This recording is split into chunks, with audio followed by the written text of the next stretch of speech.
अस्सलामुअलैकुम व्यूअर्स, कैसे हैं आप सब लोग। उम्मीद है कि आप सब खैरियत से होंगे। आज मैं आप लोगों के लिए लेकर आई हूँ आलू अंडों की शोरबे की रेसिपी। अल्लाह ताला खैर व बरकत दे आपके रोज़ी रिज़्क़ में और सेहत व ज़िंदगी में, आमीन। चलें शुरू करते हैं। बिस्मिल्लाहिर्रहमानिर्रहीम। सबसे पहले एक पतीली में मैंने 1 कप ऑयल ले लिया है और उसको थोड़ा सा गर्म होने देंगे। और इसमें सबसे पहले मैं 1 दर्जन मैंने अंडे ले लिए थे और उनको मैंने अलग बॉईल कर लिया था, छील लिया था और इसके अंदर थोड़ा सा फ्राई होने देंगे। गोल्डन आपने फ्राई कर लेना है, बहुत ज़्यादा नहीं करने। और इसकी चीज़ का ख़ास ध्यान रखें, टूटे नहीं अंडे, आराम से आपने इसको हल्का हल्का सा फ्राई कर लेना है। और दिखाते हैं आपको किस तरह की इसकी शक्ल होगी। तो आपने इसको अलग बर्तन में निकाल के रख देना है।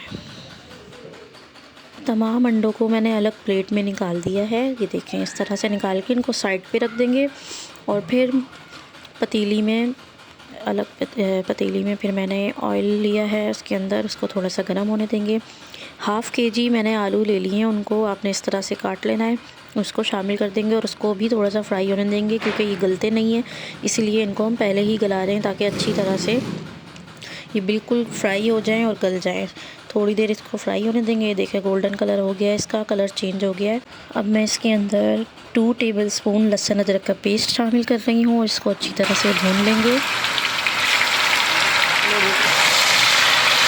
कैसे की बकरी। अब मैं इसके अंदर 3 टीस्पून नमक या फिर हस्बे जायका, 2 टीस्पून पिसी लाल मिर्च, 2 टीस्पून धनिया पाउडर, वह 1 चम्मच गरम मसाला, 1 टीस्पून पिसी काली मिर्च, 2 टीस्पून हल्दी और 1 टीस्पून चिकन पाउडर इसमें शामिल कर रही हूँ।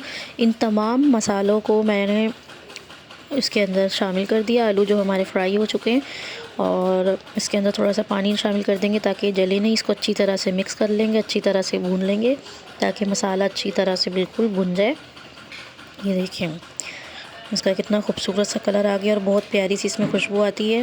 मसाला बिल्कुल भी जलाना नहीं है।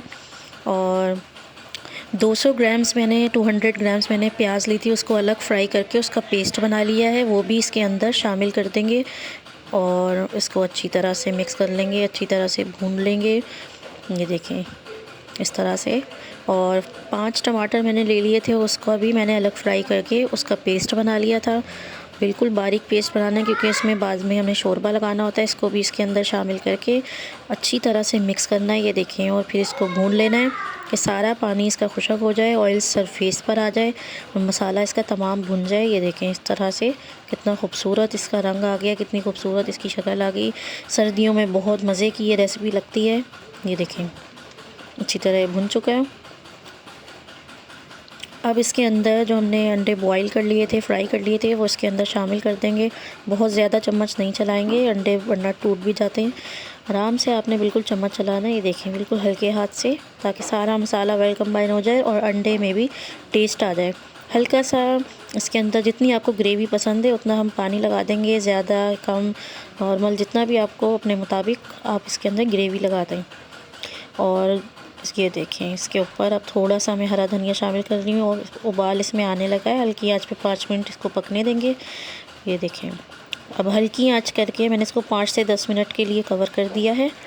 और 5 से 10 मिनट के बाद इसको अनकवर करेंगे तो इसके अंदर कम्प्लीटली ये कुक हो गया है, इसके अंदर टेस्ट आ चुका है। देखें तैयार हो चुका है और ज़बरदस्त सा आलू अंडे का सालन तैयार हो चुका है। इसको आप खूबसूरत से बाउल में निकालें, इसको डिश आउट करें, सर्व करें। बहुत मज़े का बनता है, बहुत टेस्टी ये बनता है। सर्दियों में तो ख़ास करके बहुत ज़बरदस्त लगता है ये। इस रेसिपी को आप ज़रूर ट्राई कीजिएगा, इस वीडियो को ज़रूर लाइक कीजिएगा।